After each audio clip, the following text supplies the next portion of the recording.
Puss in Boots. Puss in Boots. Mm-hmm.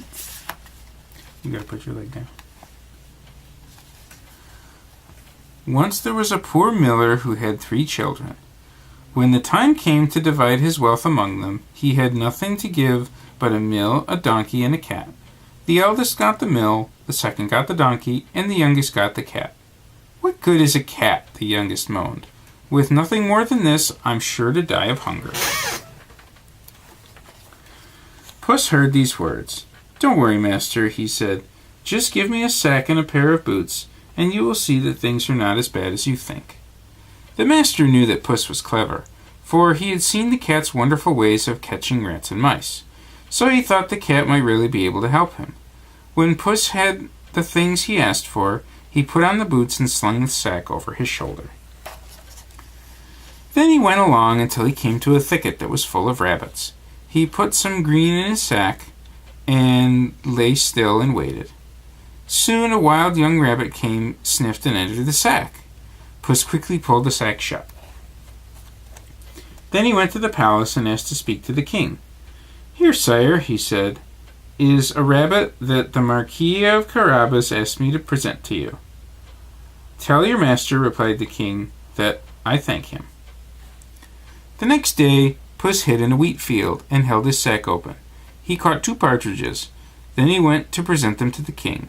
The king received the partridges with pleasure. Every day for the next few months, Puss brought the king some small game for his supper. One day, when he was at the palace, Puss learned that the king was going for a drive along the river with his daughter, the most beautiful princess in the world. Puss ran home and said to his master, "If you follow my advice, your fortune will be made. You must bathe in the river at the place that I show you. Then let me do what I will."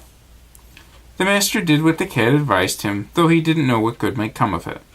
While the young man was bathing, the king and his daughter happened to pass by. Puss began to cry with all his might, "Help! Help! The Marquis of Calabria is drowning!" When he heard this cry, the king looked out of the carriage. Recognizing the cat that had brought him so much tasty game, he ordered his guards to go quickly to the aid of the Marquis of Carabas.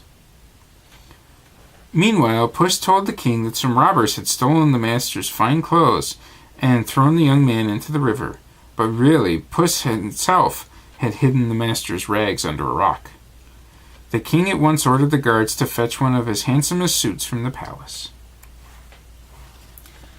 Puss's master was a good-looking youth. When the beautiful princess saw how fine he looked in her father's rich clothes, she instantly fell in love with him.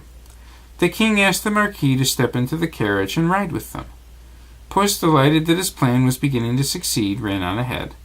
When he came upon some peasants who were harvesting wheat, he said, "Good harvesters, tell the king that this wheat belongs to the Marquis of Carabas, or you will all be chopped into bits." And sure enough, when the king passed, he asked the harvesters, "Whose field is this?" "It belongs to the Marquis of Carabas," they all said together. "You have fine fields here," said the king to the Marquis of Carabas. Puss kept running ahead of the carriage. Whenever he saw people working in the fields, he made the same threat. And wherever the king stopped to ask the name of the landlord, he heard the same answer. "I never knew of anyone who owned as much fine farmland as you," the king told the Marquis. Now, all that fine farmland really belonged to a rich ogre. Puss was careful to find out about the ogre and the things that he did. Puss finally arrived at the ogre's handsome castle and demanded to speak to the owner. The ogre received Puss as politely as an ogre can and asked him to sit down. "They tell me," said Puss, "that you are able to change yourself into any big animal, for example, a lion or an elephant." "That is true," said the ogre, "and to prove it to you, I will become a lion."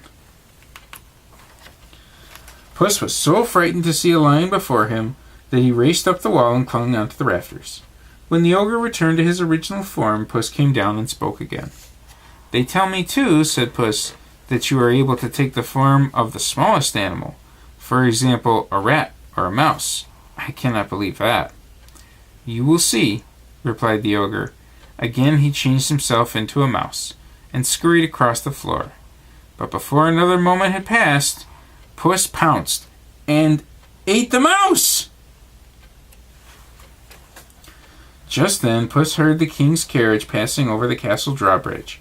He ran out and said to the king, "Your Majesty, welcome to the castle of the Marquis of Carabas."